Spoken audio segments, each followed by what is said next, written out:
Hello, I'm Patricia Kasim, Ontario's Information and Privacy Commissioner, and you're listening to Info Matters, a podcast about people, privacy, and access to information. We dive into conversations with people from all walks of life about privacy and access to information issues that matter to them.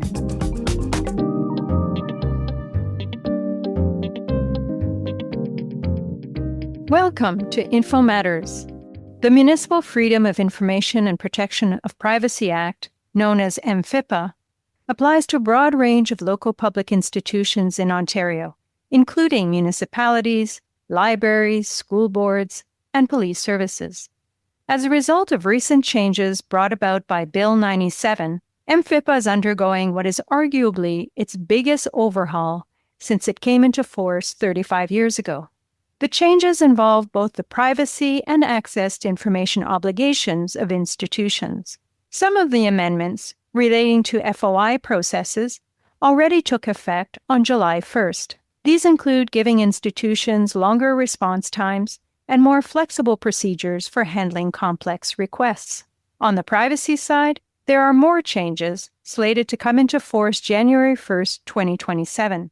These include new requirements for institutions to complete mandatory privacy impact assessments and to notify affected individuals and my office of certain privacy breaches as soon as feasible.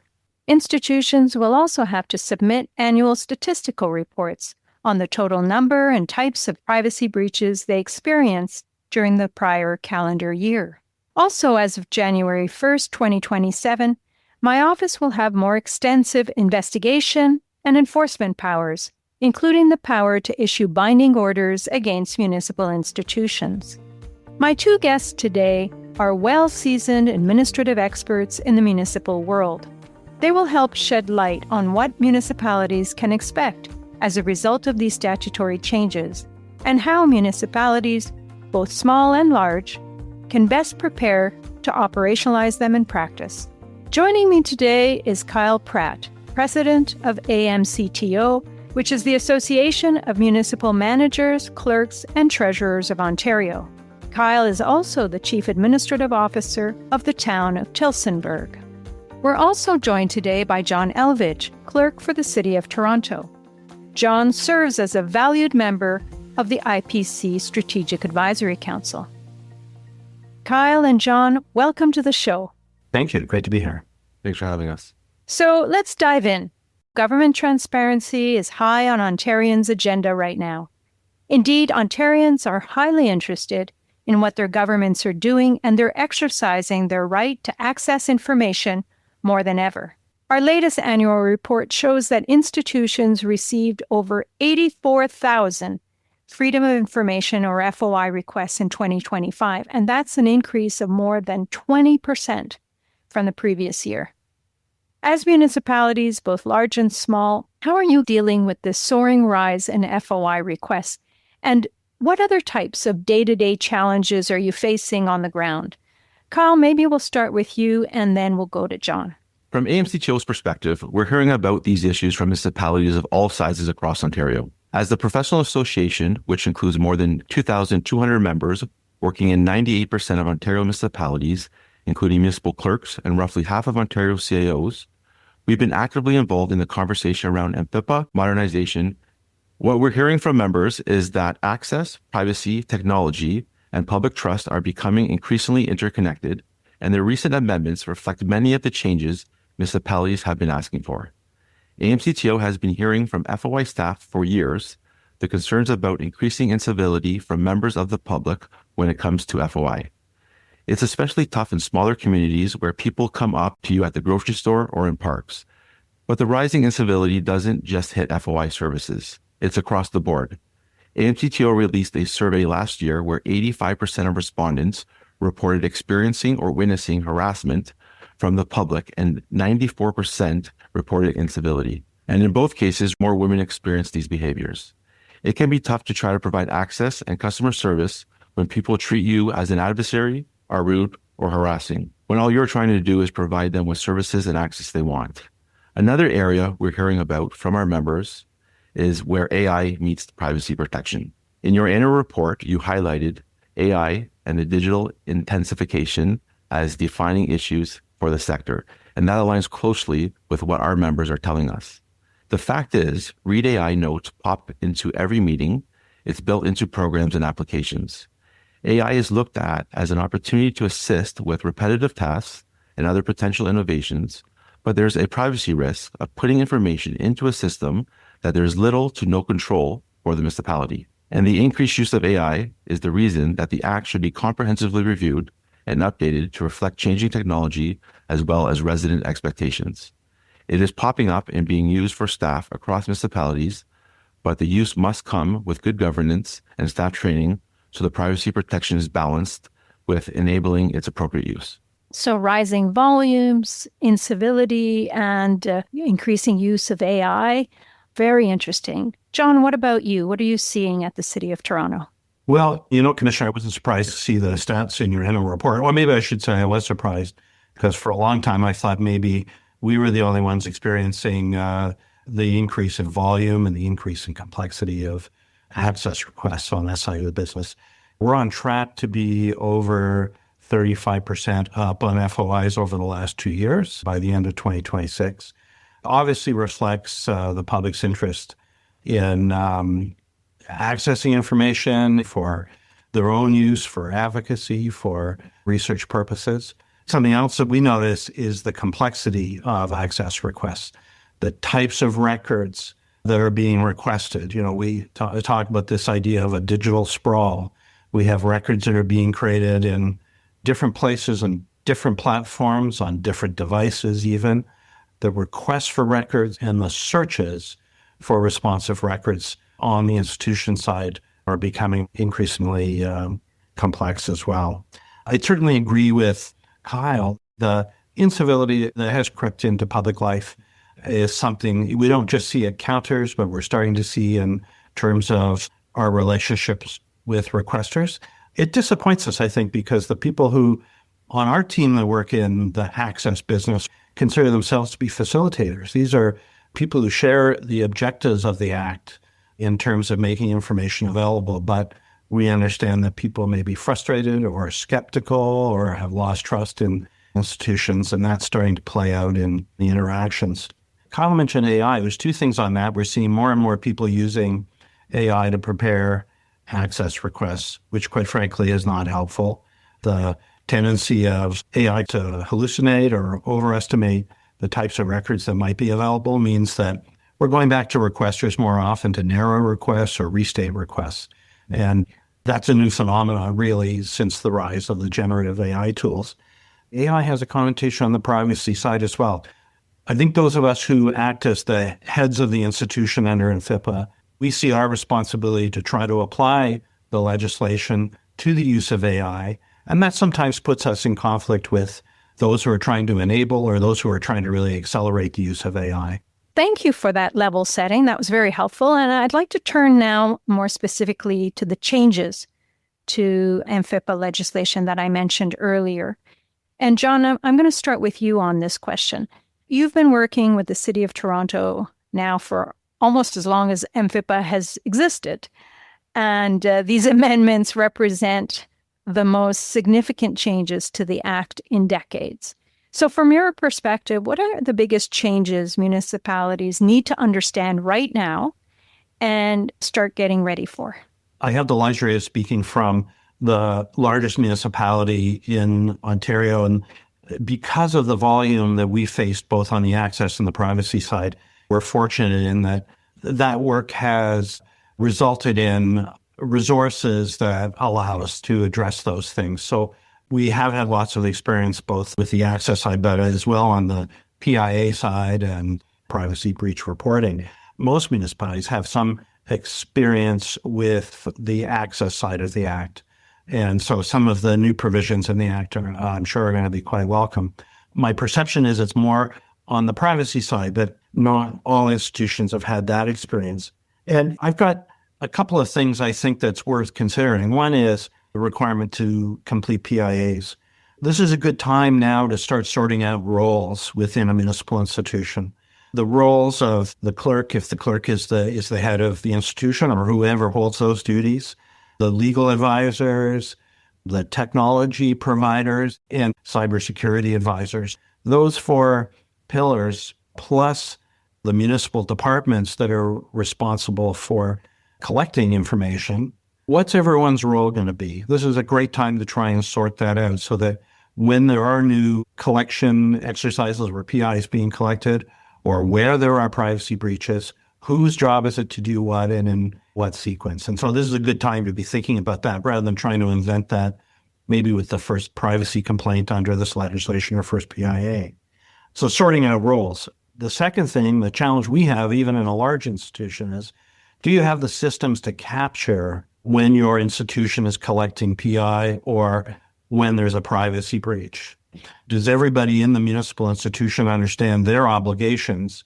It's really easy for someone in a field office or someone who hasn't thought about the legislation to start to prepare an application form for something. There's a new program, there's an application form required, and that information is now being collected without a PIA. Even here in Toronto, there's times when we see a press release about some new program that's about to be launched, and we say, I wonder if they did a PIA for that or not.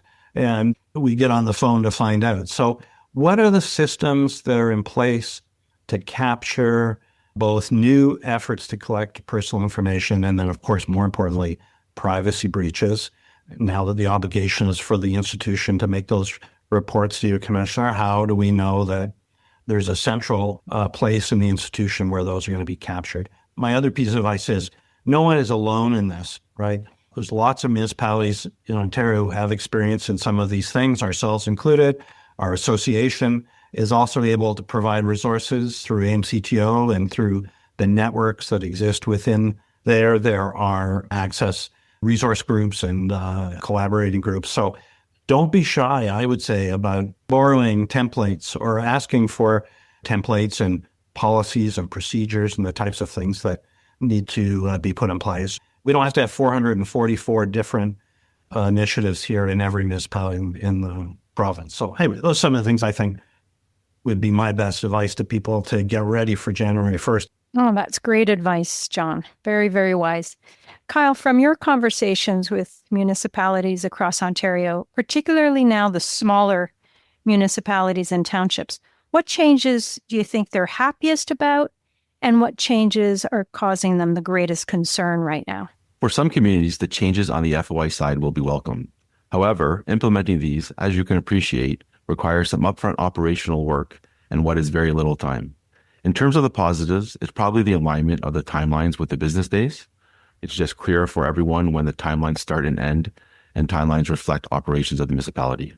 Another positive is being able to better manage larger requests for staged access, which allows management of FOI services to multiple requesters. The biggest change we know members are concerned about are on the privacy side, not because they disagree with them, but because they're so vast. It's a completely new required body of work, a written privacy impact assessment before collecting personal information, breach reporting obligations. That's new muscle municipalities have to build, especially when in some communities, it's just one or two people in the clerk's office doing FOI, privacy, and 75 plus other statutory responsibilities, including running municipal and school board elections this October. It's not the municipalities don't want to get this right. They do. It's the timing that has people worried, especially heading into a busy fall with an election underway, council orientation, and budget. Many of these amendments reflect recommendations municipalities themselves have been advocating for. The conversation we're having now is not about whether the changes are needed, but how to make implementation successful across municipalities of every size. I want to drill down a little bit on those two sets of changes. Let's start with the FOI-related changes that came into effect on July 1st. So again, I'm going to go back to John, and from your perspective as a large institution like the City of Toronto, are you feeling any operational reprieve given the extended timelines in which you now have to respond to access requests?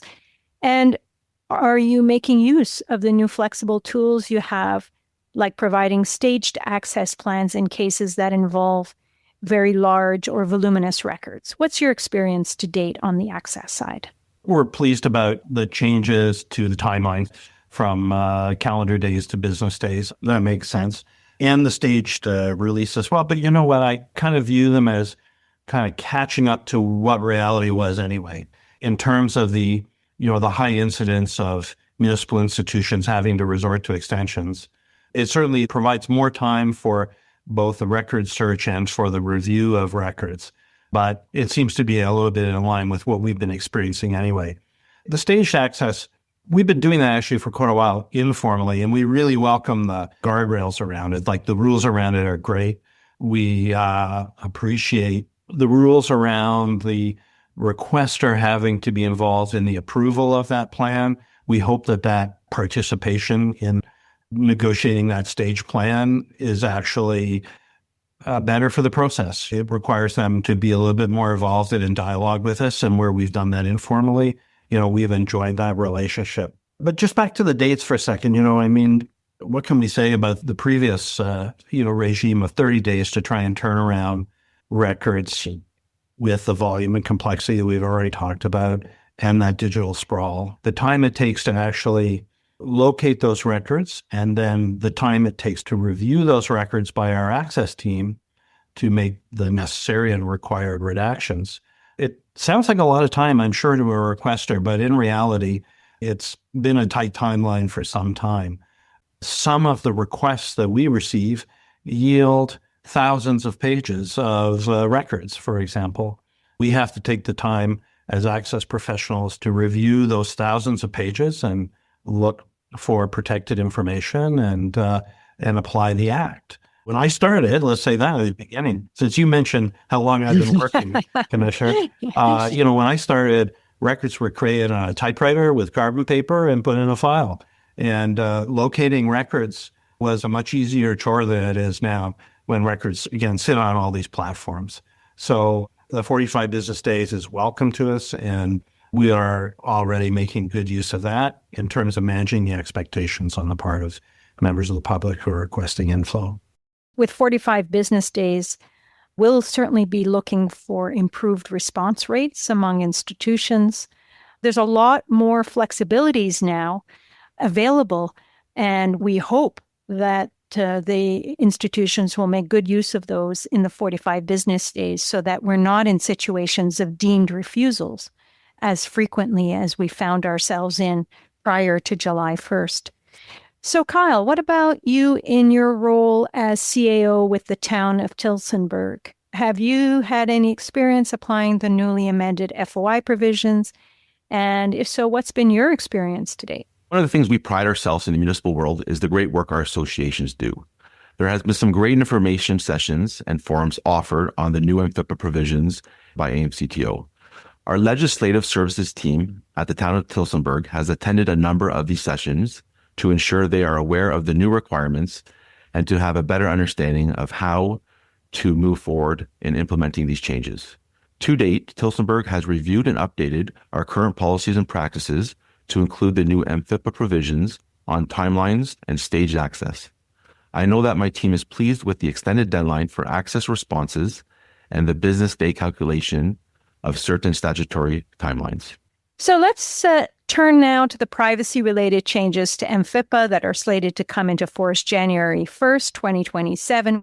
They include mandatory requirements to conduct PIAs, so no longer just a best practice, but an actual legal requirement. There's also a mandatory reporting requirement to report certain privacy breaches to affected individuals and to my office, where there's a real risk of significant harm, and a new requirement to submit annual statistical reports on numbers and types of privacy breaches institutions have suffered over the course of the prior year. John, how is the City of Toronto preparing to bring itself into compliance with these new requirements? I think you mentioned before you're already doing it, but is there something that ups the ante for you? We've required PIAs now for a number of years for major system development and major initiatives. I think the one difference for us in the wording of the Act, as we're trying to come to terms with, is there are some collection statements for things like forms and sign-up sheets. Something that might have been a simple consultation with our forms experts on will now actually turn into a written PIA. And of course, through the use of templates and the repetitive nature of those. We hope to try to lighten the load of that. For us, even in Toronto, this is an area where we think there's net new activity. In a large municipality like ours, with so many employees, to try and get people to understand their obligations under the Act is always a challenge.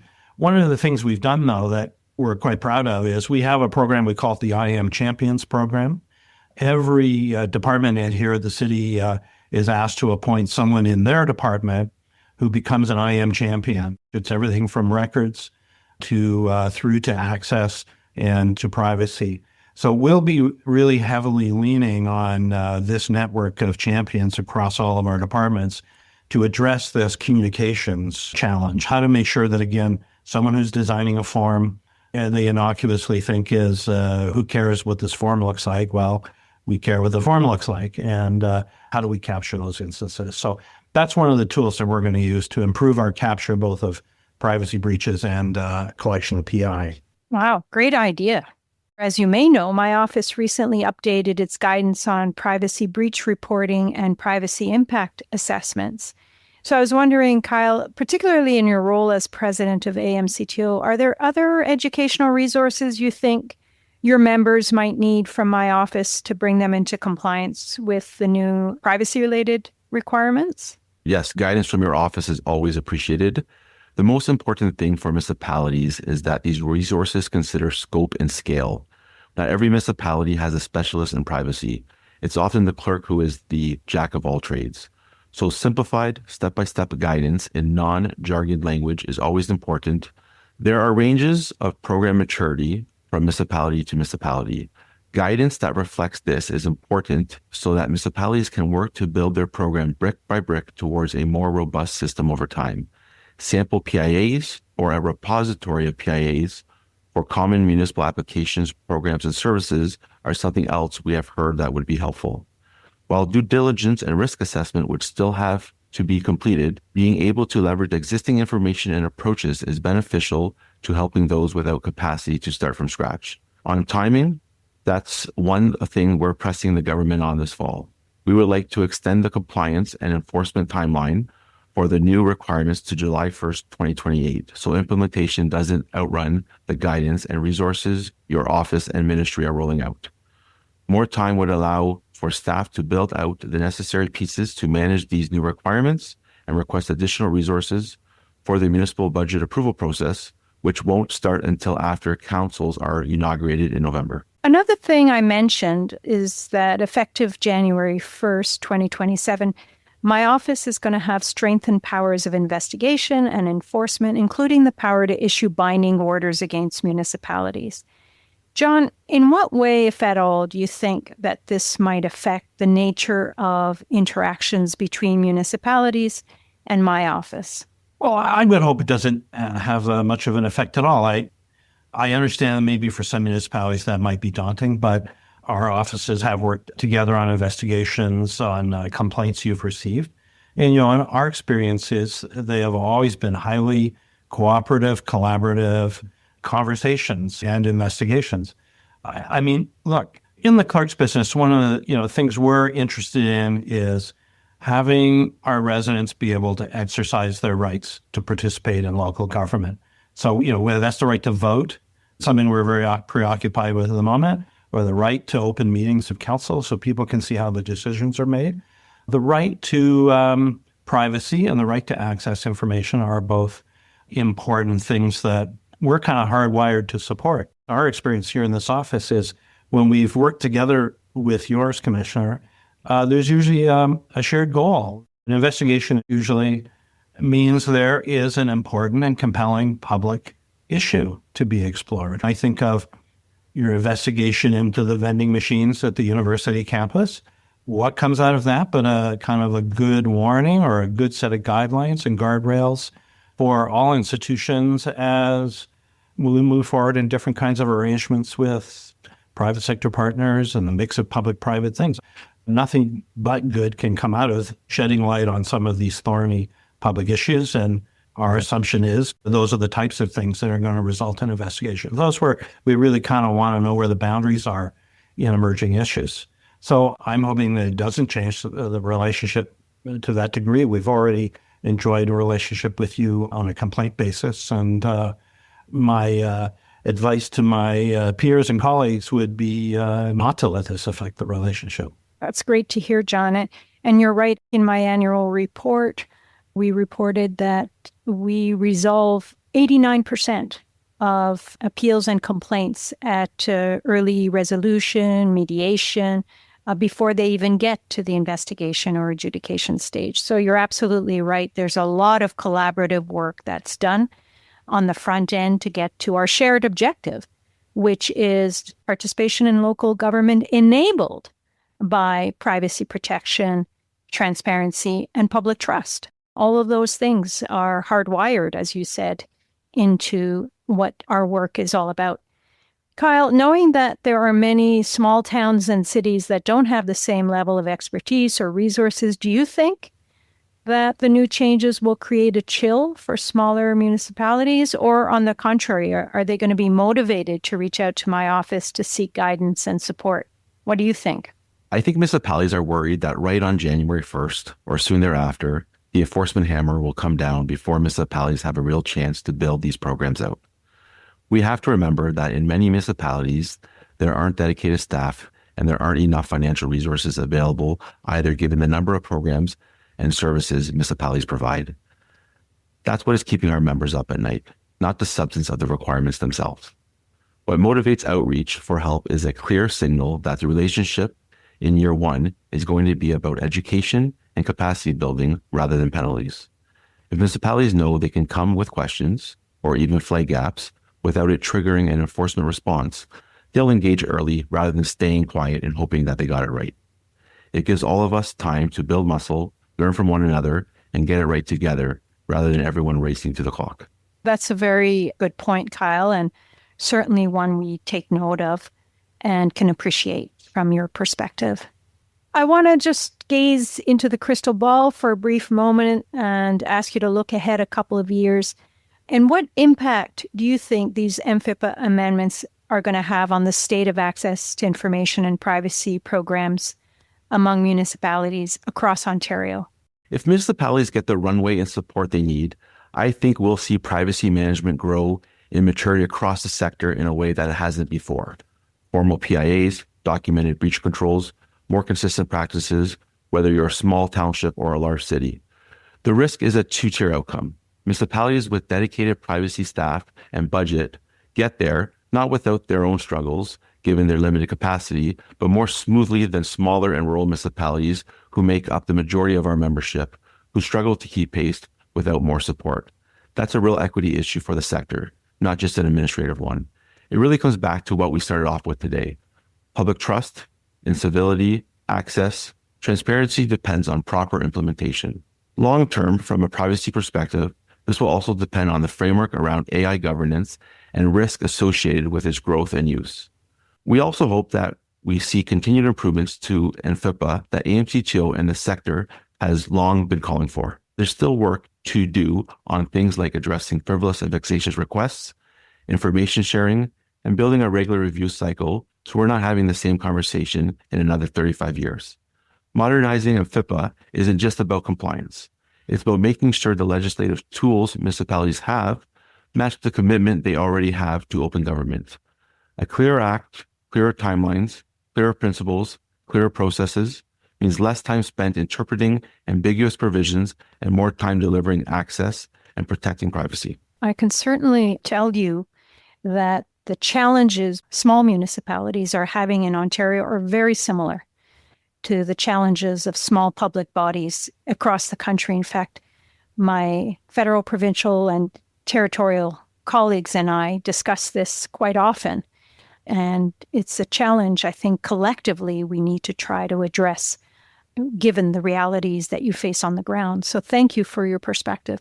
John, what about you? Well, let me just take up a little bit on what Kyle was saying. You know, he's absolutely right about everything from the large municipalities down to smaller municipalities, 444, I think it is, Kyle, across the province.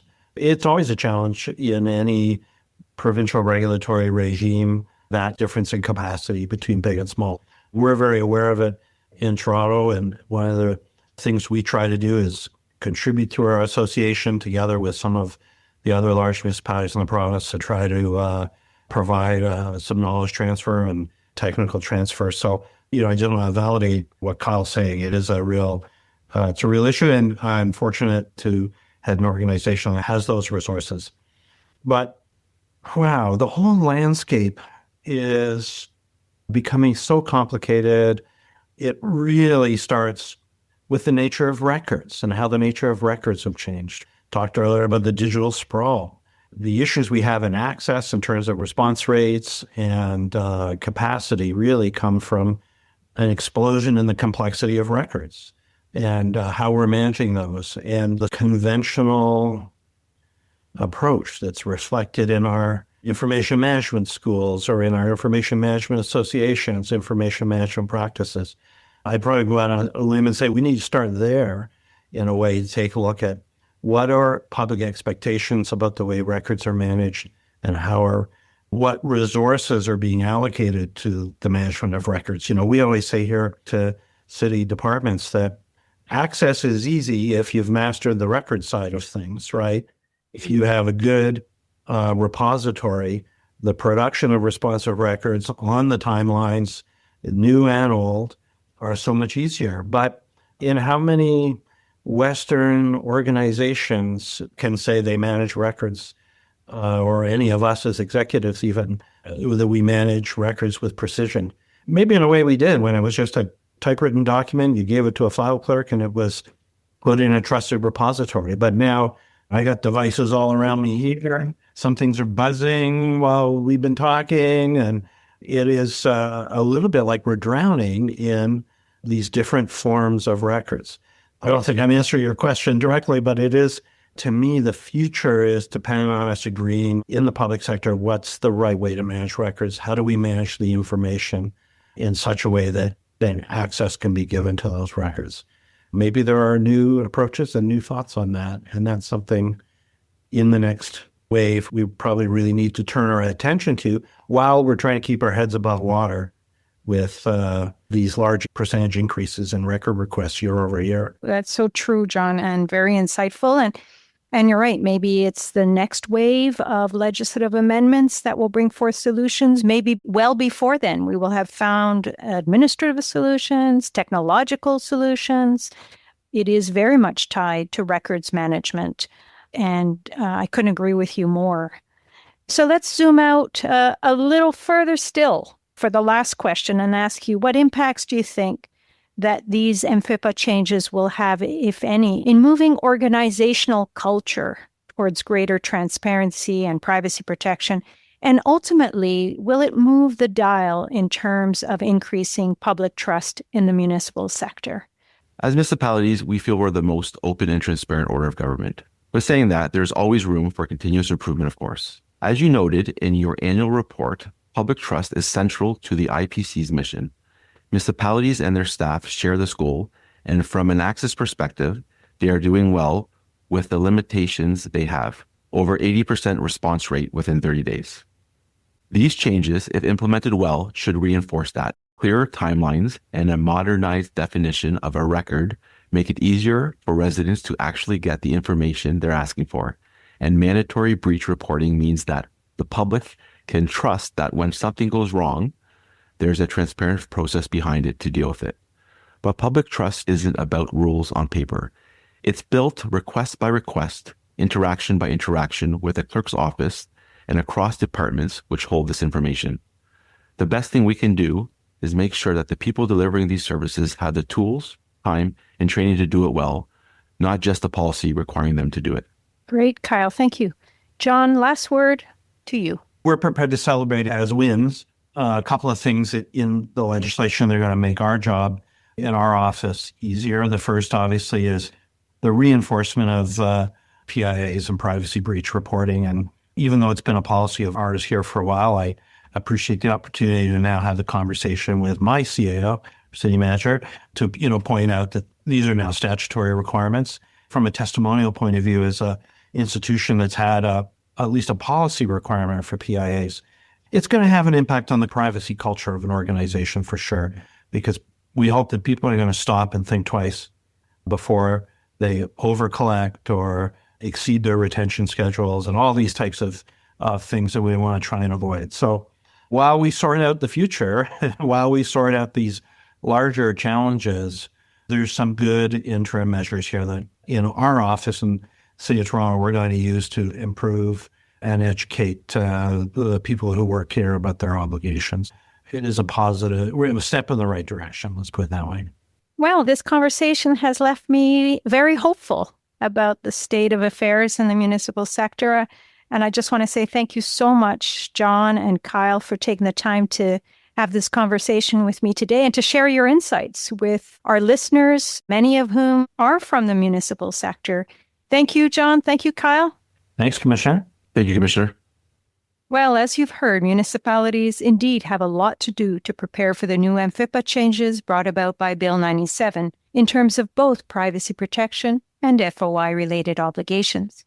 For dedicated resources on these MFIPPA changes and to learn more about the new rules and requirements under the law, municipalities are encouraged to visit our website at ipc.on.ca and to read the show notes attached to this episode. You will find our latest guidance on breach reporting, privacy impact assessments, and annual statistical reporting.